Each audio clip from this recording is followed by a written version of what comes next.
na ako. Ano? Ano na naman? Malamig, malamig. Mo lang hindi. Pahiramin mo ako ng bote. Hindi. Mag-deposit ka. Kaya nga, di pa hiram. Bayad to. Akala ko ito ipaparty kahapon si Tita Liz. Ay nakalabas lahat ng ano. No? Akala ko, ayos. Nag-aayos pala. Tsaka di. Magkano lang? Mag-deposit ka ng 10. 60. So hello guys, meron tayong ipapake ngayon dito. Wait lang, nandito pa yung pinagkapihan ko. Ano ina? Yung harang. Naglinis ako kahapon? Ba ubus yung itlog dito? Oo, nilagay sa prosperity bowl nila. Pwede na ito ina. Lucky me. Dito ko ilalagay sa plastic na ganito. Isang dato puti, toyo, isang dato puti, suka. Tanggalin natin yung presyo. Ano yan? Meatloaf. Lucky me. Natuwaan lang. Katuwaan lang. Oo. 10? Oo.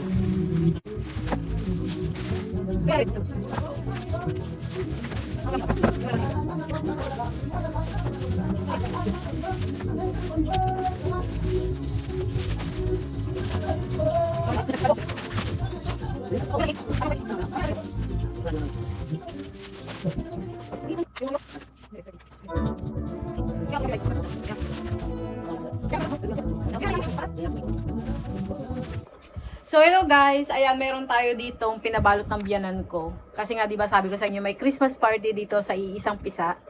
10 halagang tig 50 tig 50 pesos daw yung laman. Katuwaan lang daw para may maibigay lang siya kahit papaano. So binayaran niya na ako. Ayan 500, may benta tayong 500. So, ang total price dapat nito ay 61 pesos. 60 hanggang 61 pesos yung laman dapat nito. Pero, ginawa ko na lang na 50 pesos. Kasi, karamihan dito sa aking Lucky Me ay na-free ko lang sa grocery sa, ang tawag dito? Sulit bundle nila. Na pag bumili ka ng isang case na Coke mismo, may 3 kang libreng Lucky Me chicken. So, kaya free ni ko na yung ano, diniscount ko na lang. So, yan guys. Ngayon, ayan, ito yung ginawa ko. Ang laman ay isang toyo na 200 ml, isang suka na 200 ml, isang Lucky Me chicken, at saka isang Lucky 7 na corned beef na nagkakahalaga ng 25. Tapos, pinalitan ko yung iba, hindi lahat Lucky 7. Ginawa kong Argentina meatloaf yung iba, 25 pesos yung benta ko nun. So, ito. Ngayon guys, ayan.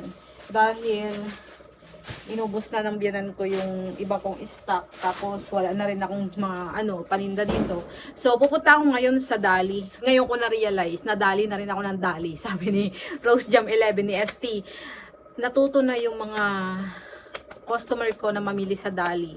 So, yung mga alak nila, doon na minsan pinamimili kasi mas madali nga naman mamili. Hindi katulad sa grocery store na masikip, 'di ba? So, hindi nila natututunan mamili sa mga grocery store na masikip. Sa Dali kasi maalwan or komportable kang mamili na ka-aircon pa. Kaya gustong-gusto na nila ngayon mamili sa Dali.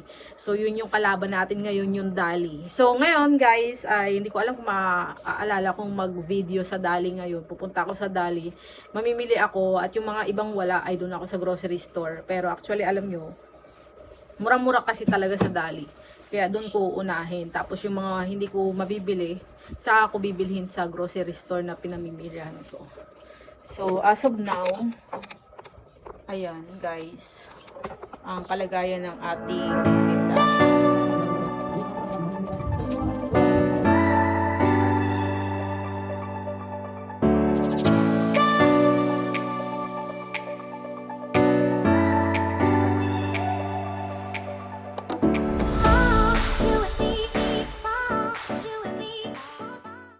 Okay guys, kinukuha na yung ito dapat dadaling ko. Nantay ko lang matapos yung video kasi may copyright. So, kinukuha na ito.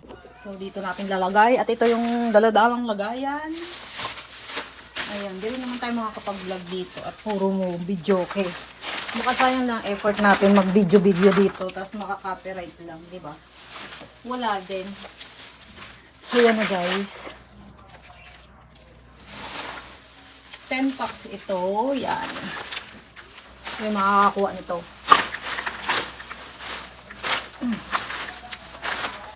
So, ready na ako. Kaso yung eco bag ko ay nakalimutan ko. Ayan, inayos ko na yung pera ko. Ito yung una kong gagastusin. Hiniwalay ko na yung 500 at 1,000. Pag naubos ito, saka ko ito ibabayad. Kailangan ko muna itong mapaubos. Tapos hiniwalay ko na rin itong mga bago-bago. Medyo malulutong pa para sa next year o kaya pag may mga birthdayhan. Meron tayong pambigay ng mga malulutong na panlagay sa ampaw. So yan guys. Ninay oh!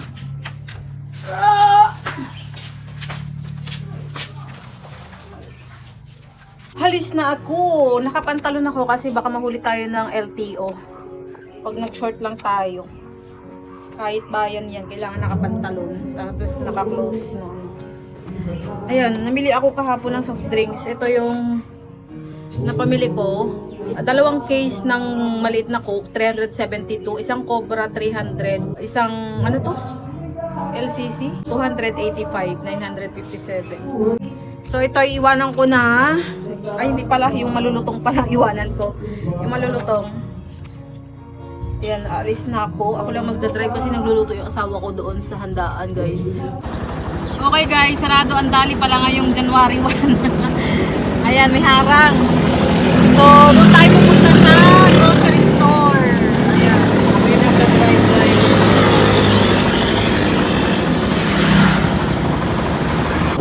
So, sarado din yung bilihan ko ng bigas at saka asin.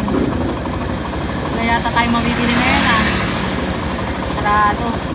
Doon tayo sa mga sarado yata. Tahimik ang mundo dito.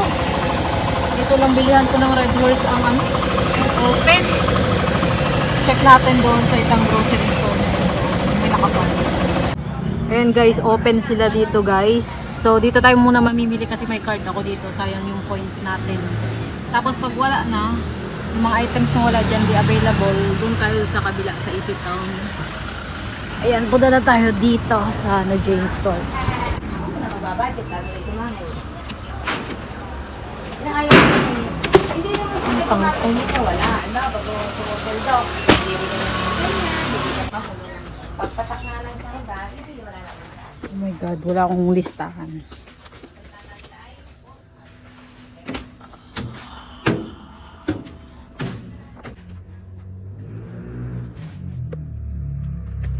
May delivery ako sa tindahan ko. So, baka magdoble-doble stocks ko kaya kailangan ay konti lang.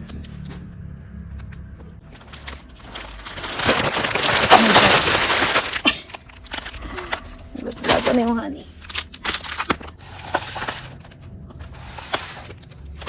Wala na naka-promo. So,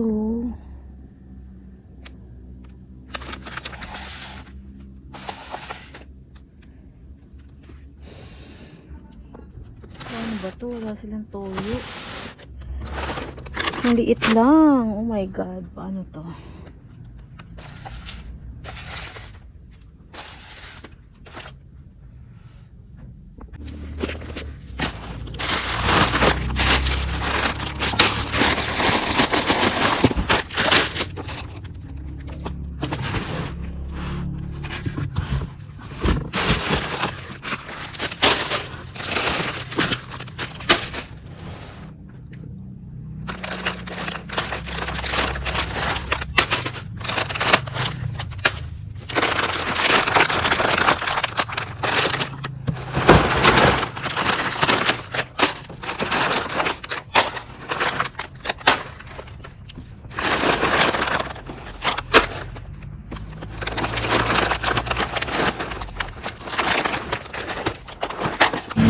So guys, ito pa yung isang bilihan ko ng ano, grocery. Sarado din. OMG. Dito may bukas, baka nagpapasalta rin.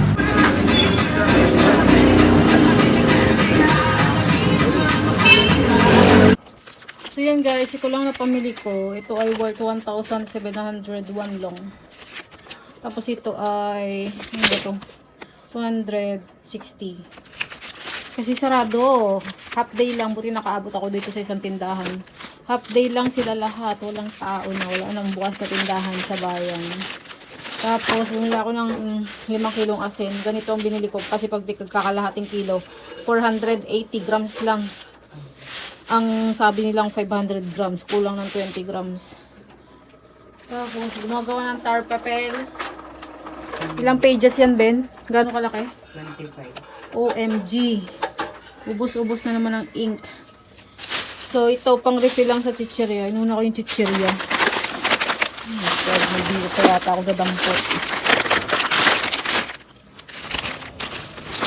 Yan lang guys. Bukas na lang ulit kasi wala tayong choice. Walang bukas na tindahan. Ayan, hanggang dito na lang. Bye-bye. You and me,